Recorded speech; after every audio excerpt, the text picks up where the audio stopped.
Hey everyone, this is Taylor Lewis with the Pulmonary Performance Institute, and question that we've been getting a lot of is how much recovery should I have in between sets, especially if we're talking about strength training.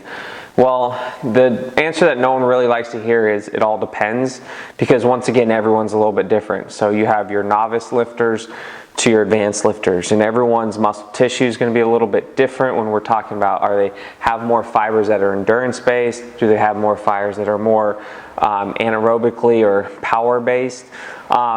It also kind of depends on the exercises that you're doing. Like, are you doing deadlifts, or are you isolating a muscle and stuff like that? But just to kind of have a general standpoint, you're thinking anywhere from 1 to 3 minutes when you're talking about kind of muscle hypertrophy or kind of those strength gains.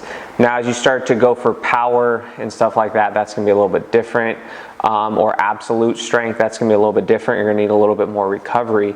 But where you can start to pinpoint what recovery you need is after the first set, obviously you're going to be taxed a little bit. And once again, when we're talking about strength training, we're talking about anywhere from 70 to 85, 90% of your 1 rep max in a general standpoint. And that can be 65 to 85, 90. We've seen clients that have improved strength gains at working at 60%. So there is a little gray area there. However, the key though is, say you start at 70% and you start at 8 reps, because obviously the less reps you do, the more weight you're going to be able to lift, and that's where things start to kind of build for you.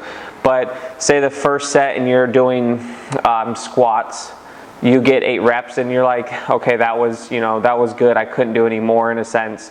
And then you wait about a minute and you do it again and you get down to maybe you only can do 6 repetitions. Well, there's an easy indication that you might need a little bit more rest in between. It could be 15 seconds. Sometimes it's not necessarily you need an extra full minute, but that's where you're going to start to mess around with what works for you.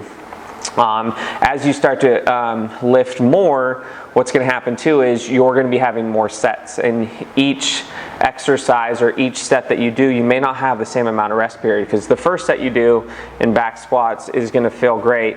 The 4th, 5th set, it's going to be a little bit more of a grind. So listen to your body, not just your muscles, but also kind of from a neurological standpoint, your brain sends messengers to your muscles.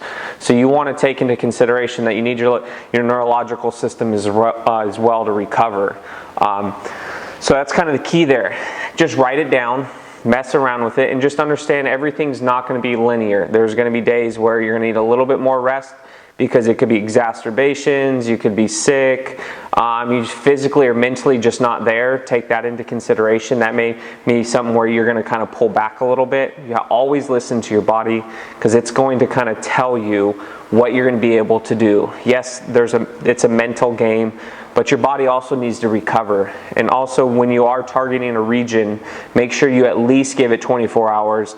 But if you really dial it up to 75% and above, even at the 70% mark, you really want to look at least 48 hours recovery if possible when you're thinking about, trying to improve those strength gains.